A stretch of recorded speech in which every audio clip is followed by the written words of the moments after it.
We're back with the first American Dream podcast episode of 2024. I am your host, Elias Torres, and today I interview Erik Cardenas, co-founder and CEO of Zócalo Health. Erik's doing some pretty remarkable work in the health space right now, but I'll let him speak for himself. Let's get right into it. Give us a little background, Erik. Who are you? What are you doing?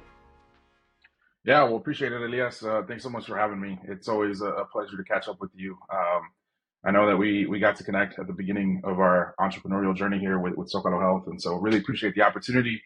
So to talk to you a little bit about who I am, right? So I think I'll start off by just telling you that I'm the proud son of immigrant Mexican parents. They moved from Monterrey, outside of Monterrey, to Houston in the late '60s. I'm the youngest of three. We grew up in Houston, in inner city Houston. It was back in the day probably not a very desirable neighborhood to grow up in. Today I think we're seeing a lot of gentrification, so it's definitely changed. I was just there in December, and it has changed a lot in the last few decades. But I grew up in a predominantly Latino neighborhood. This was definitely an influence in what I'm doing today. But growing up, I was the youngest of three, so I was the baby. And so if you were to talk to my brother and my sister, they'd probably say I was a little spoiled. But we had a tight knit family, man. It was great. We got to really see my parents, who instilled a really strong work ethic in us. And growing up, I tried to stay out of trouble as much as I could. Definitely grew up inner city where there was a lot of gangs, a lot of stuff that just wasn't what you want to put your kids through today, right? But I think it shaped who I was. I really was consumed by sports. I was really trying to be a good student. I was the first in my family to get into a major university, but I was also the first to get kicked out. So that was an interesting point. But basically, grew up, trying to really focus on just kind of getting out of the hood a little bit. And I just have to say, it was definitely an experience that has molded me, has shaped me. And I think if it wasn't for my parents and the strong work ethic that they had, I don't know that I'd be doing things that I'm doing here today. So in a nutshell, that's who I am. Proud son of immigrant parents who just taught me how to really bust my tail. Yeah, I always like put my foot in my mouth. You're a proud son of immigrants coming from the hood. Yeah, Yeah, basically, I, basically. I love it. Yeah, Yeah, I think that it says that our destinies are defined by the zip codes in which we were born, and we're defined that the stats are there. You can't argue them. But I think I was talking to somebody last night, and they were saying that they felt like I escaped the matrix, you know. mhm, And the matrix says this is the zip code, this is who you are, and this, if you're in this zip code, you're in the hood. If you're not, if you're in this other zip code, you're gonna become a VC, and you're gonna become an entrepreneur, and you're gonna have all of this. But I escaped it, right? And now I can look at it from the outside of the matrix. So I think you've done that mhm. too, right? We're breaking the mold. We're the glitches, That's and right. The and anomalies. the anomalies. And I think what we're trying to say is that we want to inspire more, right? To do the That's right. same, right? Because like Yep. it's anomalies are happening more often than we think, right? Yeah. And we think it's not possible. So wait, what about you? Got kicked out of a college? You have degrees there. You look like a doctor in the back. Uh, right? What is Yeah. it's not a PhD. Yeah. It's not a doctor in No, no, this physical doctor. no, no, no. No, I wish I could tell you that. But yeah, my story is a little different. I grew up going to a big school, a big high school in not too far from downtown Houston. Um, and I did really well. Like I said, I played sports, which I think played a huge role in kind of keeping me out of trouble. I took AP classes thinking like, hey man, I'm doing great. And so when it rolled around time to start applying for colleges, I graduated, top of my class. I was one of the like I think I graduated. I was like number 32 out of 500 students that graduated.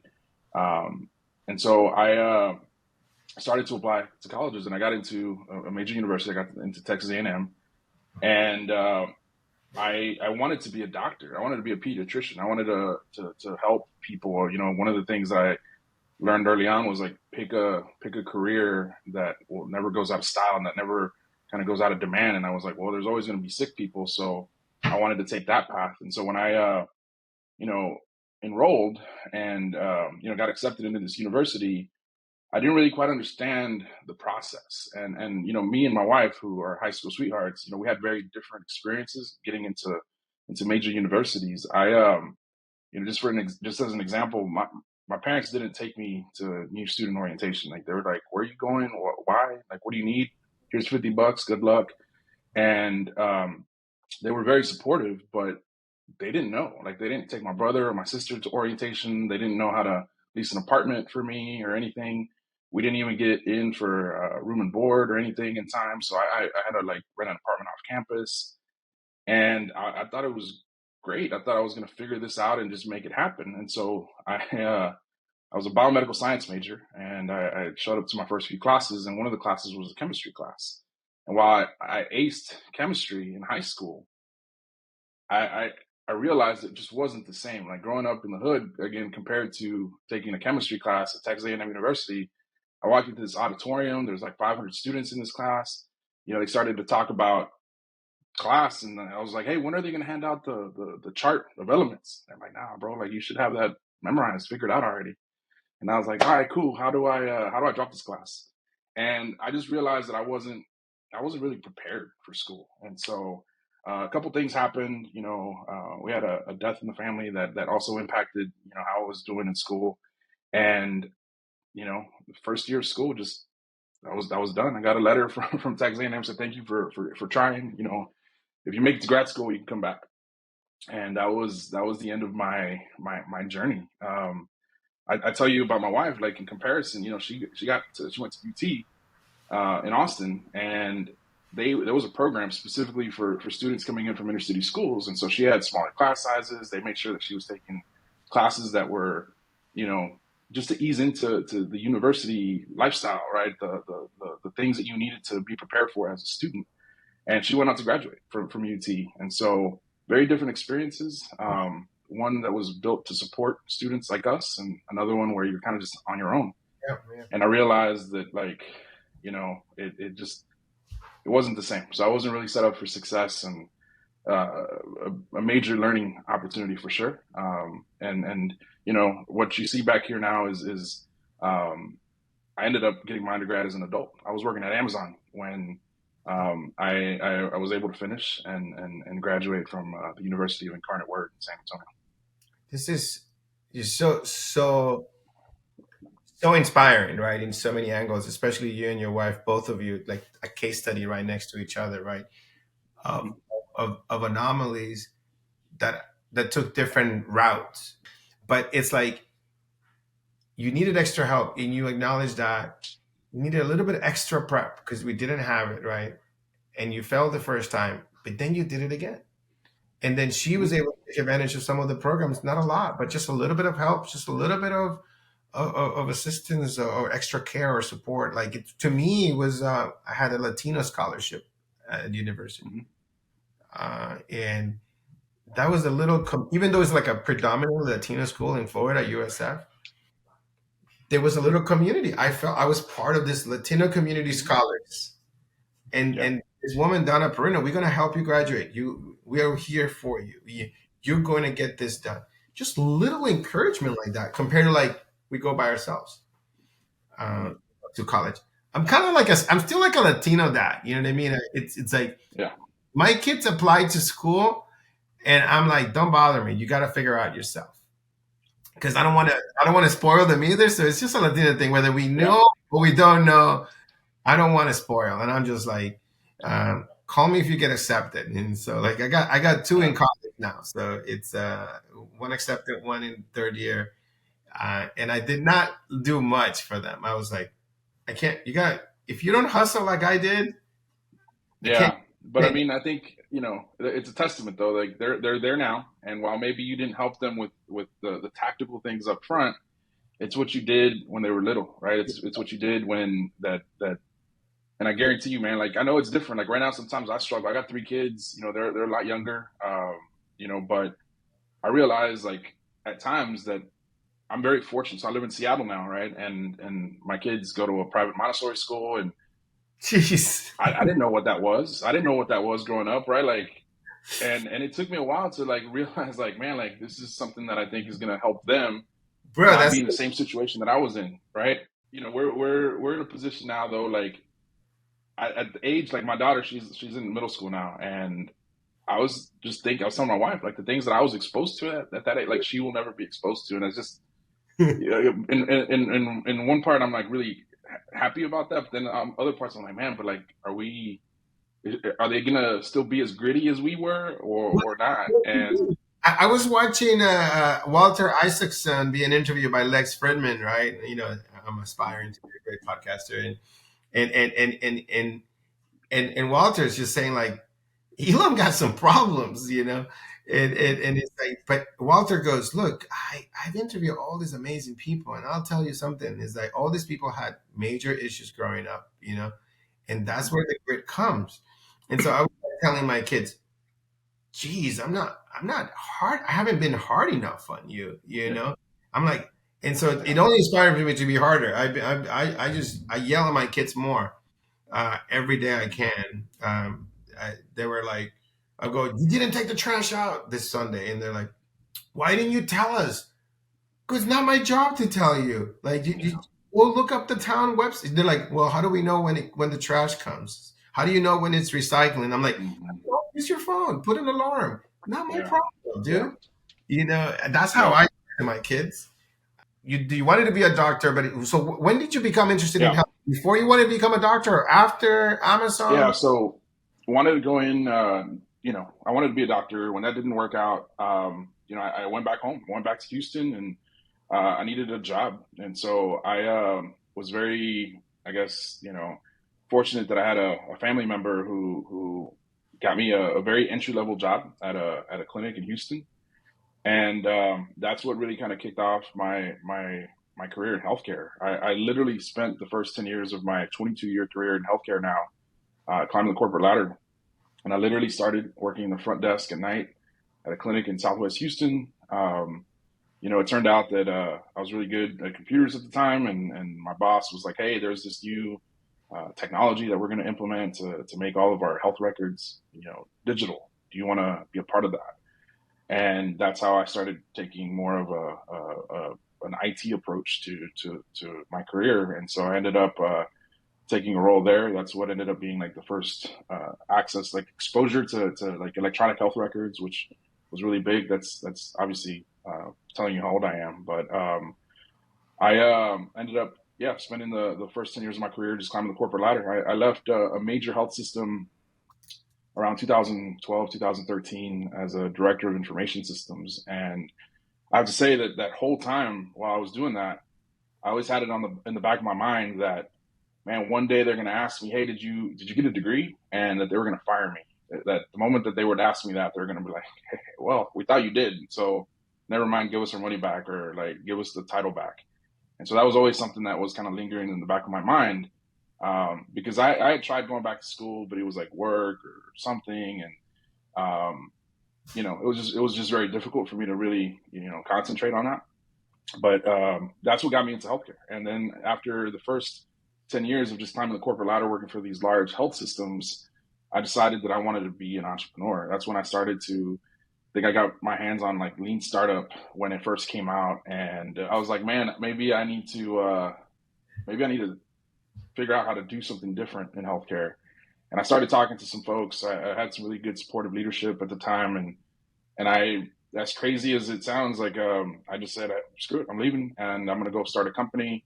I uprooted my family. We were living in San Antonio, Texas at the time. We went and started a company, and we got into an accelerator, which moved us to South Carolina for a summer. So there we are with 2 little kids in tow, and um, made every mistake in the book with that first company, but learned a lot. I think that's where you learn the best lessons is in making some serious mistakes. Ended up shutting that down, and then got back to Texas, and tried again with another company. I wasn't the founder, but I was an early employee at a company that went on to be really successful. Again, learned a lot through that experience, and just, after a string of experiences, I ended up getting a call from Amazon in 2018. They were recruiting me for a confidential healthcare project. They wouldn't tell me what it was. I remember I didn't really even know how hard it was to interview at Amazon. I just showed up, went through a day's worth of interviews, talked about my experience and everything. And sure enough, they offered me a job. So in 2018, relocated the family up to Seattle. Turns out I was hired to be part of the founding team at Amazon Care, which was one of their first big healthcare initiatives. Learned all about the Amazon way, which was great. But the thing too, to keep in mind, is that I was the only Latino in the room. So me and Marissa, my co-founder at Zócalo Health, are now the only two Latinos in the room. And we talked about like growing up in the hood, man. Like this whole time, there's just nothing but code switching, right? I can't be the Erik who I am. I had to be the professional Erik and try to like really fit in and do what kind of was expected. And it was a great experience. Did that for a few years. The pandemic started here in Seattle, and I got to co-lead the COVID response at Amazon. And that's really kind of what capped off, what I consider a really successful career in healthcare. And it was while I was at Amazon that I was a full-time student and was able to go ahead and knock out that undergrad at Incarnate Word. Yeah, no, it's. I think that those are the kinds of things we want to talk about for people to hear and to share, right, and to challenge the status quo. I don't really know. It's tough. It's tough for me to say what's the value of you having gotten that degree or not. Well, it's a personal yeah, decision, right? It's like it is. the question is, it's like, but what is it based? It's based on old history, right? Or things that we were influenced. But is it really going to influence who you are and who you're going to become, right? For us, it's different, I think. I went to Harvard when I was at IBM. I wanted to get a Yeah. master's in computer science. I always was this imposter syndrome that like I don't code like the great CS students because I study like business information systems. But Yeah.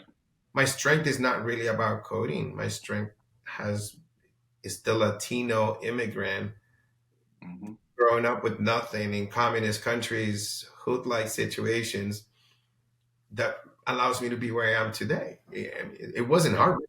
Harvard did not make me. Yeah. You know what I mean? Yeah. It's like that. So that's why we want to share those details to people. So people like they could use that time to build a company. Yeah. Instead of taking that, Yeah. or if that's what they want to do, that's what they want to do. I respect it. Yeah. I want to tell you a quick story, Elias, about how this all kind of came to light. So while I was at Amazon, building this project, this was like huge, like project, right? High profile. People were wondering what we're doing in healthcare. I was a full-time student, and I was doing obviously, virtual learning and everything, but I knew that I wasn't really going to be able to graduate because there was like a capstone class that I was going to have to be in San Antonio for. That I knew I wasn't going to be able to do. So I was like, I don't know what's going to happen. When the pandemic happened, everything goes virtual. And the advisors like, hey, we don't know if this is going to be a 2-week thing. This is back when we didn't know what the pandemic was going to be. She's like, the capstone class is online. You should go ahead and do all you got to do. And so I ended up taking an absurd number of classes for a full-time employee working in a high demand role. And I did it. I took public transportation to work. So on the bus to work and on the bus back, I was doing homework, reading, getting things done, and then still, working on some pretty important stuff at work. And I finished. I was able to finish while also leading the COVID response. And in all of that, somebody at work decided they were going to nominate me for this Business Insider thing. And I get on the call with the reporter who was looking to do a little profile, right? Because it was one of those 30 under 40. So I was like, all right, they just need a paragraph. So the PR team at Amazon was like, hey, you can't talk about what we're doing. I was like, well, what do I do? Like, what do I talk about? And so I figured that I would just kind of filibuster the interview by just talking about my story. And I talked about, growing up, my experience growing up with the healthcare system and everything, finishing school. And I thought they were just going to pull a couple of little key details. They ended up writing a whole article, and they just put my business out in the street, thinking like, what the hell am I going to do? And remember, I'm thinking like when I was, working for these health systems, that at any point they're going to find out I didn't have a degree and they're going to fire me. I thought Amazon was going to do that. And I realized that it was unwarranted. Like that was a fear that was just irrational. Like they didn't give a shit, right? They didn't care. And, my boss reaches out. She's like, this is an amazing article. Like you should be really proud. And it was at that point in time that I stopped trying to think like what everybody wanted me to do, because I had more people reach out to me that were like, bro, that's my story. Like, dude, like that. And I realized there was just a whole bunch of people in our community that were like not following that conventional path, which again, great for people to follow, but there's a whole bunch of people who might not be able to take that path, and that this path that I was kind of highlighting to people resonated with them. Yeah. And so it was a point where I finally realized like I don't need to be what people want me to be. I just need to be who I want to be, and I'm going to do what I need to do. And ultimately, that's what got me to a point where I was at the top of my career at Amazon, doing some really good work. I got promoted right after the COVID project, and I realized that it was time for something new and to build something new. And so that's yeah. It's like I struggle all the time, man. All the time, ever since I came to this country. I don't think I struggle that much in my country. I think in my country they like me. Here they don't, right? In my country, like everybody was like, "You're funny, you're crazy, you're great." Like I don't know. I was kind of maybe not normal, but not abnormal. You know what I mean? But I wasn't. I didn't get pushback. I was like more like celebrated, like as being one of the guys, one of the friends. Mm. I came here and all I do here is just get in trouble. Yeah. You talk too much. You react too much. You're too emotional. You're like, no, you're too intense. You're too impatient. You're too rude. You're too mean. You're too this. It's like whatever it is. It's always and that statement of like be yourself. Like for example, in one of my conferences that I ran at Drift. I spoke to about 5,000 attendees. It was the first time my business partner David was like, "Okay, you can speak at the conference," because I'm not like a great speaker, public speaker. So that he hires me a coach, a speaking coach, speech coach, to prepare me for this like 5,000 keynote that I was doing. And the whole time I'm like, "How are you gonna make me sound? Teach me how to walk across stage. I want to be like those tech talk guys and this and I'm just like." How could I sound like them, hold my hands in my pocket and just pontificate? And then she's like, Elias, I'm here to help you just write down the story that you want to come across. Really? I'm not here to tell you how to speak. You are authentic and you speak different. You speak as who you are. And that's what most people that are speakers cannot ever do. Mm-hmm. And I was just like, so like what I want to be, and so like I just get this lesson over and over and over. Yeah. Be who I am, because that's what makes me, and that's what has made me here, brought me to this place, right? It says like every time I try to be somebody else or code switch, I don't do well, right? Yeah. or or, Yep. or, or I get in trouble, or I don't make anybody happy. So I think that this is something that people need to listen to, right?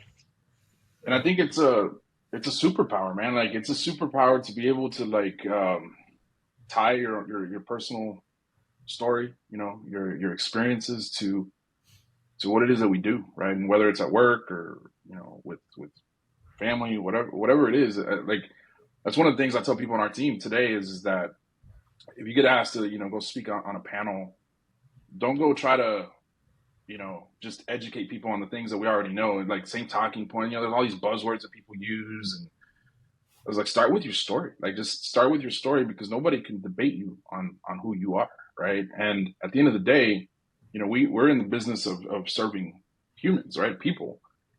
They don't care about, technology or this, this thing or that thing. Like, they care about the connection that we bring and the trust that we're able to build. And if people recognize that, we come from the same place and we have similar stories, that's powerful, and certainly a superpower that I feel like not enough, especially the founders at the earliest stages, take advantage of. But just to contradict you, right? I think I have you here. I'm hearing your story. Do tell us what you're doing, because that is part of Yeah. your story. That's the beauty of it, Yep. right? Your company is your Mhm. story, right? And it's the current culmination of your life, and like, what do you want to do? I want to learn more about what's happening with health here. What's what's the issue? Are you helping everybody? You Yep. helping Latinos? Tell us a little bit about that too before we lose the Yeah. time. So you brought up a really good point earlier on around how zip codes kind of influence a lot of our lives. Zip codes also influence, our life expectancy. And when you tie that back to just like the role that healthcare plays in our lives, I recognize, especially when I was working at Amazon, that we were building some um, really good tools to make healthcare more accessible. But it was for people that weren't really quite the people in our community, right? And this was kind of the story for my career. I had helped build a really successful lab testing company. We sold tests online for $200. My parents would never buy that test. Amazon Care, initially was for our corporate employees. My brother, my sister would never have access to this amazing service that I thought was doing great work around just the patient experience. And so in 2021, I left, raised some venture capital to start Zócalo Health, which was really built on the idea of improving the primary care experience for the Latino community. And it wasn't enough just to build a tool or a platform that gave people access to doctor's visits. I thought that was important. But what was I think what's missing is that in healthcare today, healthcare is very transactional, right? Especially in our underserved communities. I grew up going to a community clinic that was sort of built for capacity, not for convenience. And you were lucky to have a couple minutes with a doctor after a few hours waiting in the waiting room. And it's very transactional. You walk in, you tell them what's bothering you, and if it's necessary, you get a prescription. And no one asks you if you can afford it. No one asks you if you have a ride. No one asks you anything about just the big picture, the whole picture. And I realized that in order for us to really drive outcomes, like, we were going to have to build just a new way to access healthcare. Yeah. And then also considering that a lot of the things that impact the Latino community, right? Diabetes, hypertension, all these things are reversible, and they're reversible with good access to primary care. Like, that's the thing that we really need to make sure people have access to.